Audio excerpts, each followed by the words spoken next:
Hello అండి.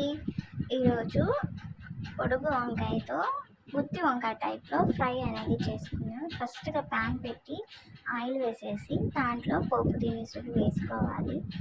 తర్వాత కరివేపాకు వేసేసుకొని తర్వాత ఆనియన్స్ వేసుకోవాలి. ఆనియన్ వేసేసి కలపెట్టాక మనం వంకాయలను తీసుకున్నాము. వంకాయలని అలాగా గుత్తి వంకాయ టైప్లో కట్ చేసుకోవాలి. కట్ చేసుకున్న తర్వాత ఇప్పుడు మనకి ఆనియన్స్ అనేది కొంచెం బ్రౌనిష్ కలర్లో వచ్చింది. ఈ గుత్తి వంకాయని కట్ చేసుకున్న వంకాయస్ వచ్చేసరికి దాంట్లో వేసేసుకొని కలిపెట్టేసేసుకొని చక్కగా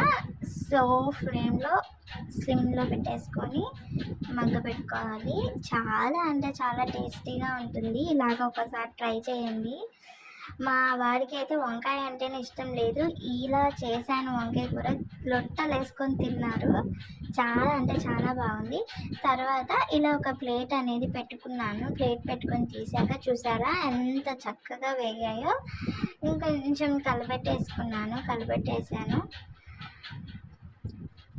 కలిపెట్టాక ఇందులో కొంచెం ఉప్పు పసుపు వేసాను.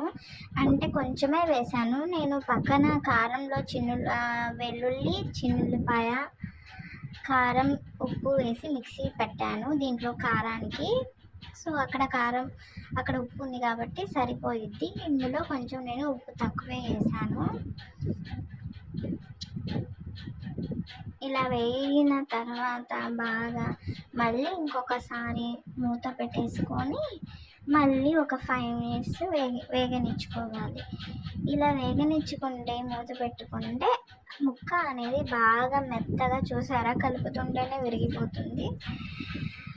బాగా జ్యూసీగా సూపర్ అంటే సూపర్ ఉంటుంది. ఇలాగ ఒకసారి ట్రై చేయండి, ఓకేనా?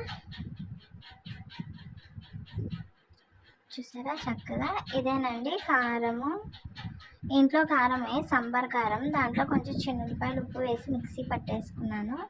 ఈ కారాన్ని మనకి ఎంత కారం అయితే కావాలో అంత కారం వేసేసుకోండి. నేనైతే 3 spoons అనేది వేసుకున్నాను. మా కారం చాలా కారంగా ఉంటుంది.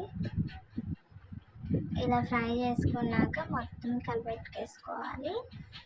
చూసారా ఎంత మెత్తగా అయిపోయిందో. భలే అంటే ఎంత